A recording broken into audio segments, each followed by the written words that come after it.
Apêndice. O modo sobre-humano dos dons do Espírito Santo. Tendo já exposto longamente esta questão em outro lugar, algumas observações bastarão para recordar o sentido exato do que dissemos sobre este ponto e acrescentar algumas novas precisões. Em que sentido os dons podem ter dois modos, o da terra e o do céu? Já muitas vezes recordamos esta verdade incontestável, que um mesmo hábitos não pode realizar atos cujo objeto formal seja distinto daquele do hábitos, e reconhecemos que, sob o objeto especificativo do hábitos, podem encontrar-se dois modos de agir diferentes, como, para as virtudes infusas e os dons, o seu modo de agir da terra e o do céu.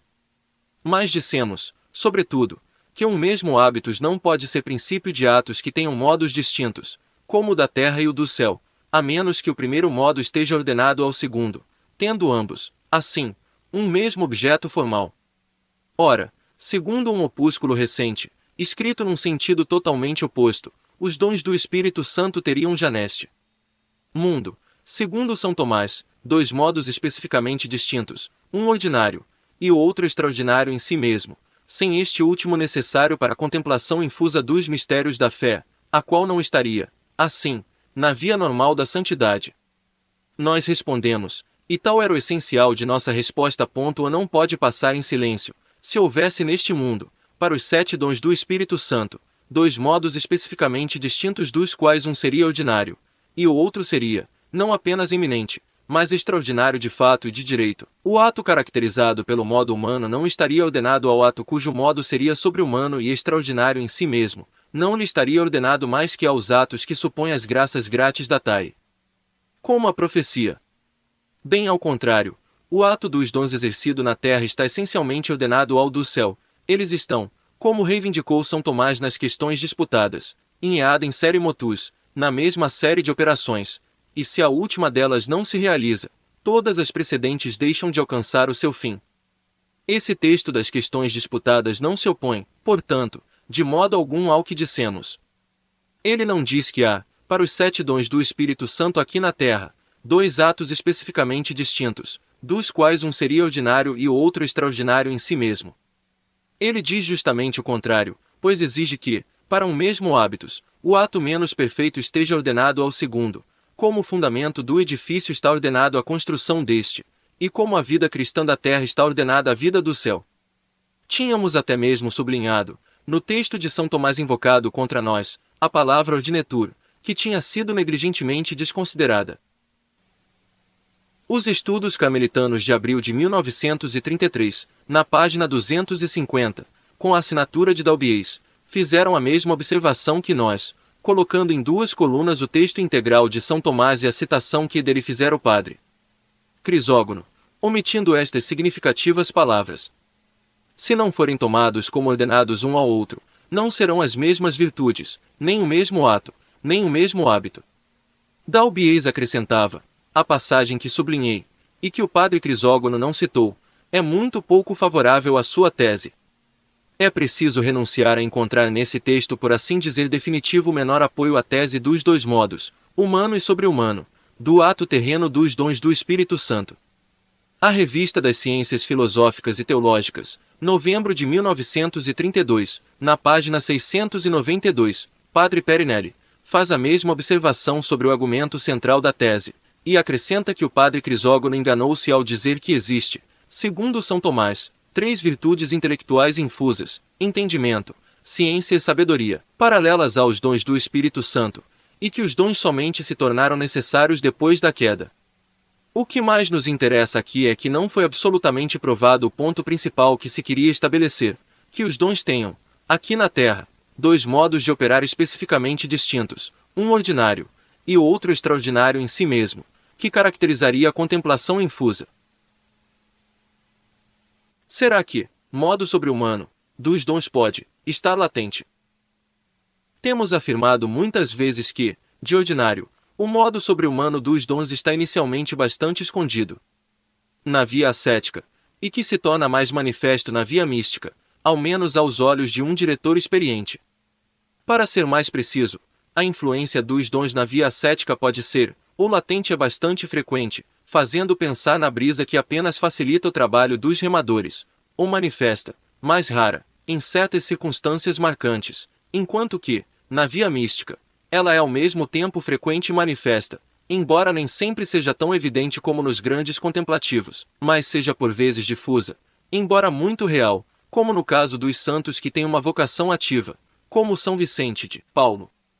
Há quem objete, a operação de modo sobre-humano não poderia permanecer escondida, ela é necessariamente percebida pela alma, pelo simples fato de que se afasta do modo natural do sujeito. Essa asserção deriva da precedente, que, como vimos, não foi provada. Ela seria verdadeira se os dons tivessem, aqui na Terra, dois modos especificamente distintos, e se o modo sobre-humano fosse extraordinário ao ponto de exigir ideias infusas ou uma ordenação manifestamente sobrenatural das nossas ideias adquiridas. Ora, isso não acontece.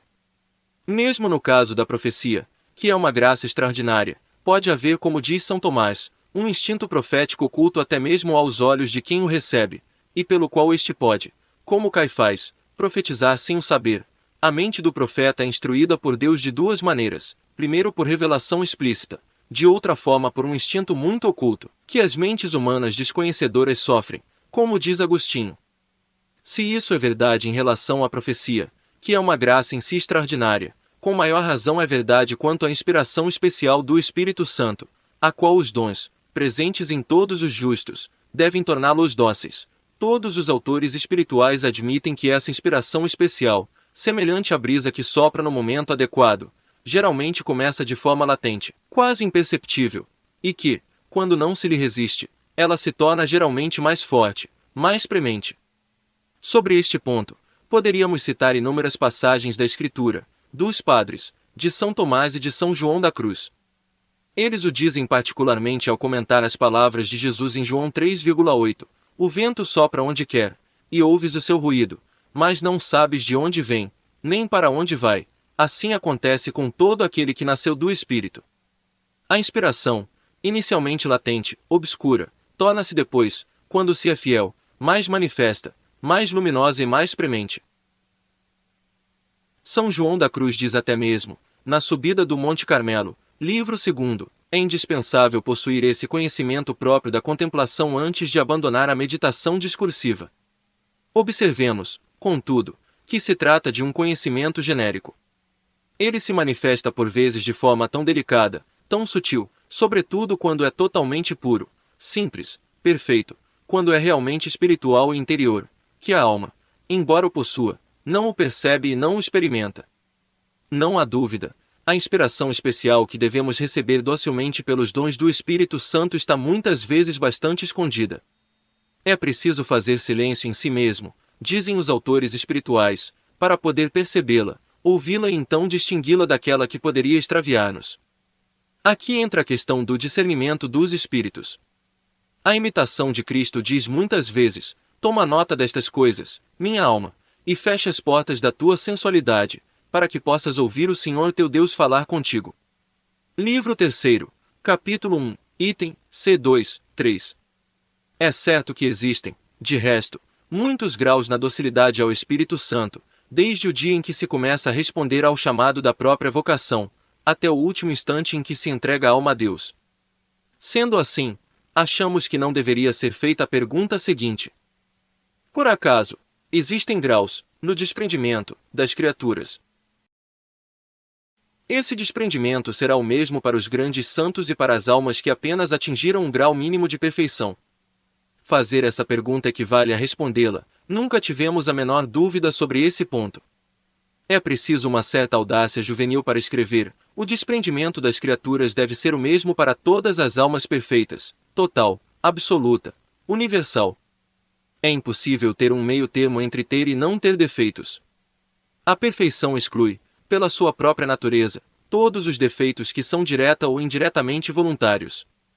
O fervor interior que será aplicado na destituição de tudo vai variar de pessoa para pessoa, dependendo do grau de graça recebida, germe de vitórias mais ou menos espetacular, mas, objectivamente falando, a renúncia de tudo que se opõe à vontade divina, por muito pouco que seja, deve ser total e sem qualquer exceção.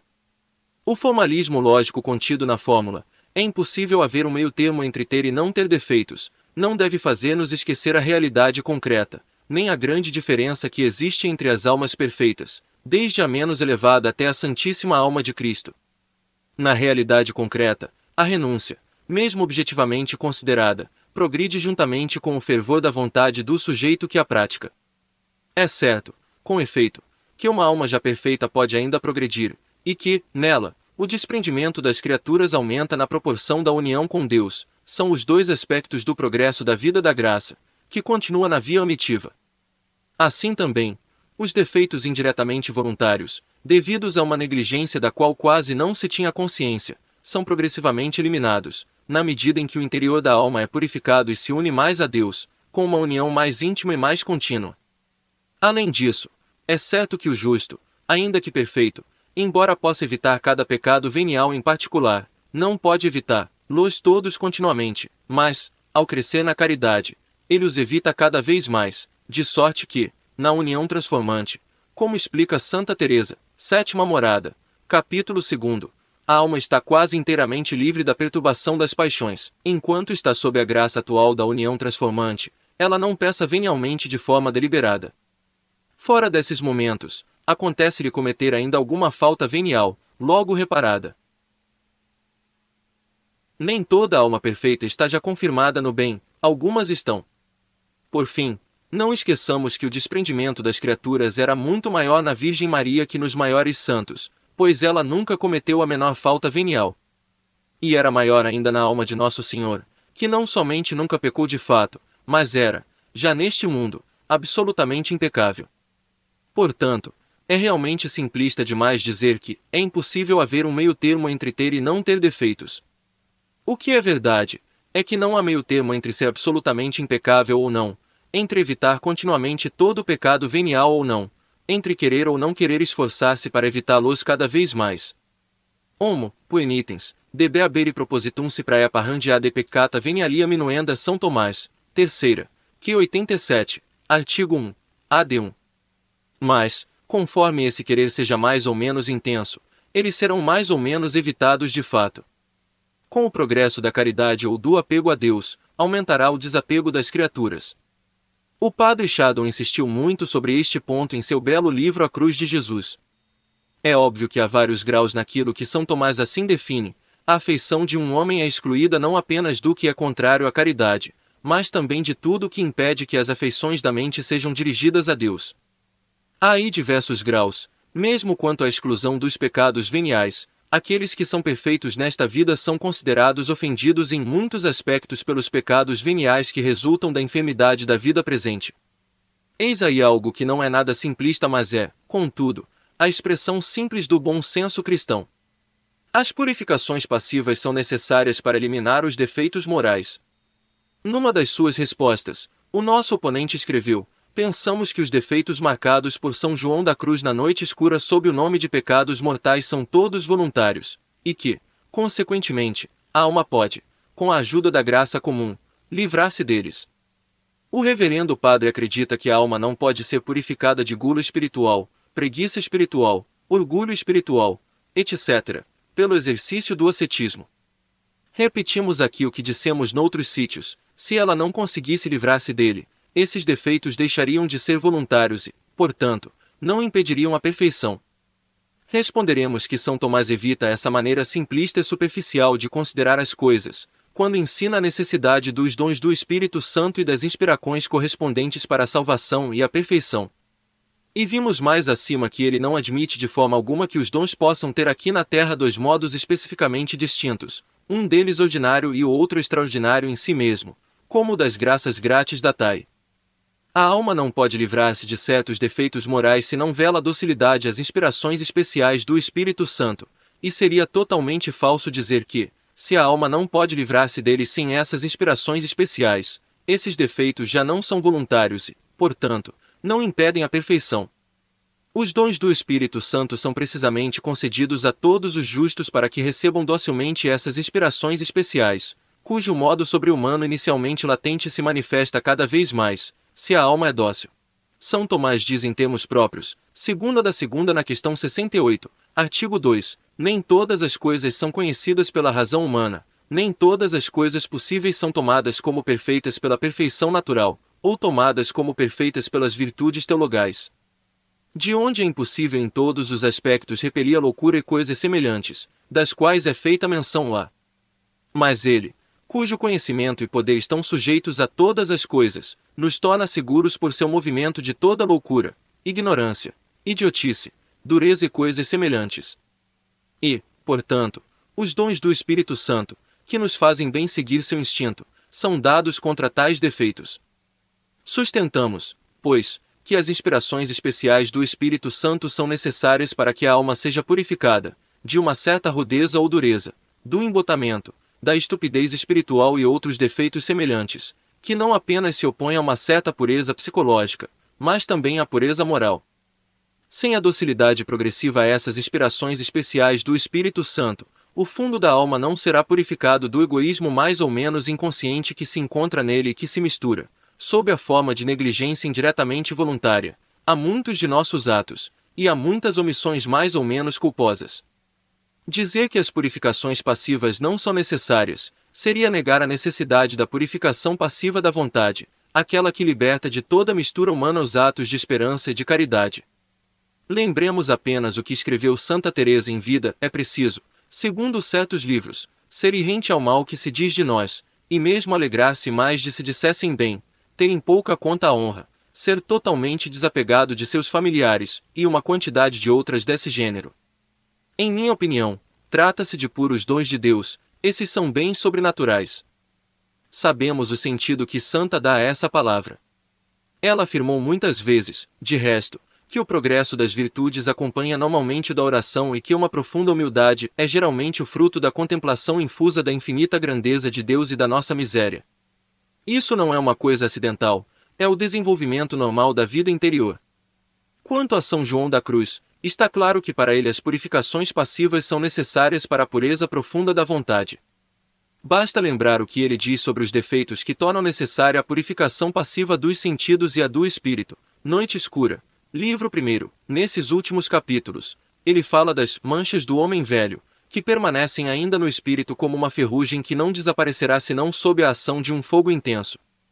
Entre os defeitos dos adiantado que necessitam da forte lavagem da noite do espírito, ele menciona a rudeza, a impaciência, um secreto orgulho, um egoísmo inconsciente que faz com que muitos usem de forma pouco desapegada os bens espirituais, o que os conduz pela via das ilusões. Isso é uma falta de pureza, não somente psicológica, mas moral. Enfim, é mais do que certo que, para São João da Cruz, essas purificações passivas, que são de ordem mística, e a contemplação infusa dos mistérios da fé pertencem à via normal da santidade, já que ele escreveu estas duas proposições, que são capitais em sua obra. A primeira está em Noite Escura, livro 1, capítulo 8. A purificação passiva dos sentidos é comum. Ela se realiza em muitos principiantes ora, sendo passiva, ela é de ordem, não ascética, mas mística. Depois, no livro 2, capítulo 14, ele afirma: os proficientes ou adiantados se encontram na via iluminativa, é nela que Deus alimenta e fortalece a alma pela contemplação infusa. Com toda a certeza, São João da Cruz quis assinalar aqui, não uma coisa acidental, mas que se produz normalmente, na via da santidade, em uma alma realmente dócil ao Espírito Santo, quando ela não recua diante da provação. Mantemos, portanto, o que sempre ensinamos sobre este ponto. É também o que ensinaram, de resto, os teólogos do Carmelo. Filipe da Santíssima Trindade e Antônio do Espírito Santo dizem nitidamente: todos devem aspirar à contemplação natural ou infusa. Esses teólogos dão o mesmo sentido a estas duas últimas palavras. Por fim, José do Espírito Santo, como assinalamos diversas vezes, escreveu: se considera a contemplação infusa no sentido de arrebatamento, de êxtase ou favores semelhantes, nós não podemos nos aplicar a ela, nem pedi-la a Deus, nem desejá-la, mas, quanto à contemplação infusa em si mesma, como ato de contemplação, abstração feita do êxtase que pode eventualmente acompanhá-la, embora não possamos certamente também esforçar-nos por alcançá-la por nossos próprios meios ou no própria atividade. Podemos aspirar a ela, desejá-la ardentemente e pedi-la humildemente a Deus. José do Espírito Santo chega a dizer: Deus geralmente leva a contemplação infusa à alma que se aplica com fervor à contemplação adquirida. É um ensinamento comum. Quod homines docem.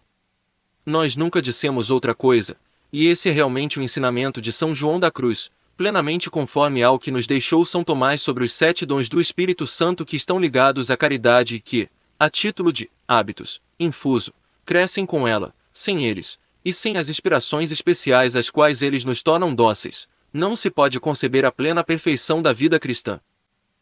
Artigo 5º. A graça atual e suas diversas formas. Convém lembrar aqui, primeiro, a necessidade da graça atual, segundo, quais são as suas diversas formas, terceiro, como deve ser, em geral, a fidelidade à graça. A necessidade da graça atual. Mesmo na ordem natural, nenhum agente criado age ou opera sem o concurso de Deus, o primeiro motor de corpos e espíritos. Nesse sentido, diz São Paulo, no seu discurso no Areópago, Deus não está longe de cada um de nós, pois é nele que temos vida, movimento e ser. Com maior razão, na ordem sobrenatural, para produzir os atos de virtudes e dons infundidos, precisamos de um movimento divino, a que chamamos a graça presente. É uma verdade de fé contra os pelagianos e semipelagianos, que, sem essa graça, nós não podemos nos dispor positivamente à conversão, nem perseverar durante muito tempo no bem, e muito menos perseverar até a morte. Sem a graça atual, não podemos produzir o menor ato virtuoso, e muito menos chegar à perfeição. É nesse sentido que Jesus diz a seus discípulos, sem mim, nada podeis fazer. São João 15,5, e São Paulo acrescenta que, na ordem da salvação, não somos capazes sequer de ter um bom pensamento por nós mesmos, e que é Deus quem opera em nós o querer e o realizar, atualizando nossa vontade sem a violentar. Quando Ele coroa nossos méritos, é ainda aos seus dons que Ele coroa, diz Santo Agostinho. A Igreja o repetiu muitas vezes em seus concílios. Por isso é necessário rezar sempre. A necessidade da oração está fundamentada na necessidade da graça atual. Excetuando a primeira graça que nos é concedida gratuitamente sem que a peçamos, por ser ela o próprio princípio da oração, é uma verdade bem estabelecida que a oração é um meio normal, eficaz e universal pelo qual Deus quer que nós obtenhamos todas as graças atuais de que temos necessidade. Eis porque Nosso Senhor nos inculca tão frequentemente a necessidade da oração para obter a graça. Pedi e recebereis, buscai e achareis, batei e vos será aberto, pois todo aquele que pede, recebe, aquele que procura, encontra, e a quem bate, será aberto. São Mateus 7, 7. Essa necessidade da oração para obter a graça atual, ele a recorda sobretudo quando se trata de resistir à tentação. Vigiai e orai, para não cairdes em tentação, pois o espírito está pronto, mas a carne é fraca. São Mateus 26, 41. Devemos, ao rezar, reconhecer que Deus é o autor de todo o bem, e que, portanto, toda confiança não se fundamenta na oração é presunçosa. Também o Concílio de Trento nos diz, empregando os próprios termos de Santo Agostinho, Deus jamais nos ordena impossível, mas, quando nos pede algo, nos diz para fazer o que podemos e pedir o que não podemos, e nos ajuda para o possamos. Por sua graça atual, Ele nos ajuda até mesmo a rezar. Há, portanto, graças atuais que não podemos obter senão pela oração. Nunca será demais insistir neste ponto, pois muitos principiantes, inconscientemente impregnados de naturalismo prático, como eram os pelagianos e semipelagianos, imaginam que, com vontade e energia, mesmo sem a graça atual, pode-se conseguir tudo. Logo a experiência lhes mostra a profunda verdade da palavra de Nosso Senhor, sem mim, nada podeis fazer, e destas palavras de São Paulo, é Deus quem opera em nós o querer e o realizar. É preciso, portanto, pedir-lhe a graça atual para poder cumprir cada vez melhor os mandamentos, sobretudo o mandamento supremo do amor a Deus e ao próximo. As diversas graças atuais. A graça atual, cuja necessidade acabamos de recordar, apresenta-se sob diversas formas, que é muito útil conhecer no âmbito da espiritualidade. Convém lembrar que os princípios o mais claramente possível, sem menosprezar o mistério que eles exprimem, é um dos claroscuros mais notáveis da doutrina cristã. Muitas vezes, é uma graça de luz ou de iluminação interior que nos é dada. Por exemplo, ao ler, na missa, a epístola ou o evangelho do dia, uma luz interior nos é dada para melhor compreender-lhe o sentido. Somos tocados por estas palavras de Jesus à samaritana: se conhecesses o dom de Deus. São João 4,10, ou por estas de São Paulo: o Cristo me amou e se entregou por mim. Gálatas 2,20, e consideramos que na verdade ele continua a oferecer-se por nós na Santa Missa, e que, se o quisermos, ele se dará a nós, em particular pela Santa Comunhão. Eis aí uma graça de iluminação interior. Ela é seguida por uma graça de inspiração e de atração, pois, pensando no amor tão generoso e desinteressado do Salvador por nós, todos nos sentimos vivamente inclinados a retribuir-lhe amor por amor. Há aí uma graça atual que age sobre a vontade e leva ao amor e à ação. Ela leva mesmo, algumas vezes, a desejar dar-se plenamente a Deus, a sofrer e, se preciso, morrer por Ele. É, então, não somente uma graça de atração, mas uma graça de fortaleza, que muitas vezes é recebida sem que dela tenhamos consciência, mas que nos permite, na aridez, suportar e esperar. De que forma a graça atual, que move a vontade, influencia sobre ela? De duas formas, seja propondo-lhe um objeto que a atrai, seja por uma moção ou impulso interior que somente Deus pode dar. Deus pode, evidentemente, inclinar nossa vontade ao bem propondo-lhe um objeto, por exemplo, pela promessa da eterna bem-aventurança, ou pela de um progresso no amor. Assim também uma mãe inclina ao bem a vontade de seu filho, seja propondo-lhe um objeto sensível que o atraia, seja persuadindo-o a comportar-se bem. Também um anjo da guarda pode fazer isso sugerindo-nos bons pensamentos. Mas o que somente Deus pode fazer é mover a nossa vontade ao bem, por uma moção ou impulso interior. Pois Ele é mais íntimo de nós do que nós mesmos, Ele conserva na existência a nossa alma, nossas faculdades, das quais é o autor, e pode mover-las por dentro, habentus, segundo sua inclinação natural, sem as violentar, dando-nos uma energia nova. Um exemplo nos ajudará a entendê-lo. Uma mãe, para ensinar seu filho a andar, segura-o por baixo dos braços e o ajuda, não somente com a voz, indicando-lhe um ponto a atingir, mas também com o gesto, sustentando-o. O que a mãe faz na ordem corporal, Deus pode fazer na ordem espiritual. Ele pode sustentar, não somente o nosso corpo, mas a nossa própria vontade, para incliná-la ao bem. Ele é o próprio autor da nossa vontade, foi Ele quem lhe deu sua inclinação fundamental para o bem, e somente Ele, portanto, pode movê-la por dentro segundo essa inclinação. Ele age assim em nós, no mais íntimo de nossa vontade, para nos fazer querer e agir. E o faz tanto mais quanto nós lhe pedimos com mais empenho que o faça, para aumentar em nós o amor que devemos ter por Ele. Além disso, a graça atual é dita preveniente quando suscita em nós um bom pensamento ou um bom sentimento, sem que nada tenhamos feito para despertá-lo. Se não lhe resistimos, Deus acrescenta uma graça auxiliar ou concomitante, que ajudará nossa vontade a produzir o ato salutar exigido e a realizar nossos bons propósitos.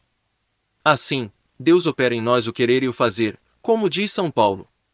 Enfim, é importante notar que Deus nos move algumas vezes a agir por deliberação, segundo o modo humano, e outras vezes a agir por inspiração especial, sem deliberação de nossa parte, mas de uma forma superior. Um exemplo do primeiro caso é quando vejo que chegou a hora de recitar o rosário, e então me decido por mim mesmo, por deliberação, a recitá-lo. Eu o faço sob a influência de uma graça atual comum, dita cooperante, pois ela coopera com a minha ação, segundo o modo humano da deliberação. Mas pode acontecer, por outro lado, que, de uma forma imprevista, no meio de um trabalho absorvente, eu receba a inspiração especial de fazer uma curta oração, e a faço logo em seguida. Essa inspiração especial é chamada graça operante, pois ela opera em nós sem deliberação de nossa parte, embora não sem nosso consentimento vital, livre e meritório.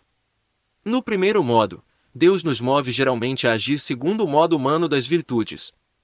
No segundo, Ele nos move a agir segundo o modo sobre-humano dos dons do Espírito Santo. Nosso barco avança então, não mais somente com a força dos remos, mas pelo impulso superior do vento favorável. Pode-se resumir o que dissemos sobre os diferentes modos da moção divina no seguinte quadro, a ser lido de baixo para cima. Deus move nosso espírito e a nossa vontade. Primeiro na ordem sobrenatural. Acima de qualquer deliberação. Por inspiração especial, a qual os dons do Espírito Santo nos torna dóceis. Depois da deliberação. A querer tal ato de tal virtude infusa, por exemplo, da religião dirigida pela prudência. Antes da deliberação. A querer eficazmente o fim último sobrenatural. Segundo na ordem natural. Acima de qualquer deliberação. Por inspiração especial, por exemplo de ordem poética. Depois da deliberação. A querer tal ato de tal virtude adquirida. Antes da deliberação. A querer o bem em geral e a felicidade. Sob a graça operante, somos mais passivos que ativos, e nossa atividade consiste, sobretudo, em consentir livremente na operação de Deus, em nos deixar conduzir pelo Espírito Santo, em seguir prontamente e generosamente as suas inspirações. Mas, mesmo a graça cooperante, toda a nossa ação salutar tem Deus como usa primeira, sendo inteiramente nossa como causa segunda. A fidelidade à graça. É muito importante ser fiel à graça, e ser cada vez mais fiel à graça atual do momento presente, para responder ao dever do momento presente, que nos manifesta a vontade de Deus para nós. Lembremo-nos do que diz Santo Agostinho: Deus, que te criou sem ti, não te salvará sem ti. Para isso, é preciso o nosso consentimento e a obediência aos preceitos. O socorro de Deus nos é dado, diz ele ainda, não para que nossa vontade nada faça, mas para que haja de maneira salutar e meritória. A graça atual nos é constantemente oferecida para o cumprimento do dever do momento presente, assim como o ar vem constantemente aos nossos pulmões para nos permitir respirar. E, assim como devemos inspirar para introduzir nos pulmões o ar que renova nosso sangue, assim devemos desejar receber docilmente a graça que renova nossas energias espirituais para caminhar para Deus. Quem não inspirasse o ar, acabaria morrendo asfixiado. Quem não recebe docilmente a graça, acabará morrendo de asfixia espiritual. Por isso São Paulo diz: nós vos exortamos a não receber a graça de Deus em vão. 2 Coríntios 6,1. É preciso responder e cooperar generosamente com a graça. Essa é uma verdade elementar, cuja prática diária conduziria à santidade. Sem dúvida, é Deus quem dá o primeiro passo até nós por meio da graça preveniente, e depois nos ajuda a consentir nela. Ele nos acompanha em todos os nossos caminhos e nossas dificuldades, até o momento da morte. Mas não nos esqueçamos de que, de nossa parte, ao invés de resistir às suas preveniências, devemos ser fiéis. Como? Primeiramente, acolhendo com alegria as primeiras iluminações da graça, depois, seguindo docilmente suas inspirações, apesar dos obstáculos, e por fim colocando-as em prática custe o que custar. Assim cooperaremos com a obra de Deus, e nossa ação será fruto da graça e do nosso livre-arbítrio. Ela será inteiramente de Deus como causa primeira, e inteiramente nossa como causa segunda. A primeira graça de luz, que produz eficazmente em nós um bom pensamento, é suficiente no que se refere ao consentimento voluntário, no sentido de que ela nos dá, não o ato, mas a capacidade de realizá-lo. Contudo, se resistimos a esse bom pensamento, nós nos privamos da graça atual que nos teria levado eficazmente ao bom consentimento. A resistência recai sobre a graça suficiente como o granizo sobre uma árvore em flor, que prometia muitos frutos. As flores são destruídas, e os frutos não se formarão. A graça eficaz nos é oferecida na graça suficiente, como fruto na flor, mas ainda é preciso que a flor não seja destruída, para que o fruto nos seja dado. Se não resistimos à ação da graça suficiente, a graça atual eficaz nos é dada, e por ela nós progredimos com passo seguro na via da salvação. A graça suficiente nos deixa, assim, sem desculpas diante de Deus, e a graça eficaz impede que nos glorifiquemos em nós mesmos. Com ela nós progredimos humildemente e generosamente. Nota: aqui se encontra o grande mistério da graça, cujos dois aspectos a serem conciliados podem exprimir-se assim. Há aí um claro-escuro muito impressionante. O claro se exprime em dois princípios, e o escuro é a sua íntima conciliação. Por um lado, Deus jamais ordena o impossível. Se o fizesse, ele não seria nem justo, nem misericordioso, mas, por amor, ele torna realmente possível a todos o cumprimento dos respectivos deveres. Nenhum adulto é privado da graça necessária à salvação, a menos que a recuse por resistência ao chamado divino, como no caso do mau ladrão crucificado junto ao Salvador. Por outro lado, como o amor de Deus por nós é a causa de todo o bem, não haveria nenhuma pessoa melhor que outra se não fosse mais amada por Deus, como diz São Tomás. Nesse sentido Jesus nos disse: sem mim, nada podeis fazer. São João 15,5, e acrescentou, referindo-se aos eleitos: ninguém os poderá arrebatar da mão do meu Pai. São João 10, 29. São Paulo também disse: o que há de superior em ti? O que é que possuis, que não tenhas recebido? Epístola a Coríntios 4,7. Poderia haver mais profunda lição de humildade. Como diz um concílio da Idade Média, Se alguns são salvos, é por dom do Salvador; se outros se perdem, é por sua própria culpa. Denzinger, Enchiridion, N. Graus 318. Resistir à graça é um mal que não pode vir senão de nós. Não lhe resistir já é um bem que deriva da fonte de todo o bem. Essas fórmulas reúnem os dois aspectos do mistério e os princípios que acabamos de lembrar são incontestáveis. Cada um desses dois princípios, considerado isoladamente, é absolutamente certo, tanto da salvação possível a todos quanto o que diz: nenhuma pessoa seria melhor que outra se não fosse mais amada por Deus. O que temos, que não tenhamos recebido? Mas como podem esses dois princípios incontestáveis conciliar-se intimamente? Nenhuma inteligência criada pode sabê-lo antes de ter recebido a visão beatífica. Pois isso seria, com efeito, saber como se conciliam na eminência da divindade a infinita misericórdia, a infinita justiça e a soberana liberdade.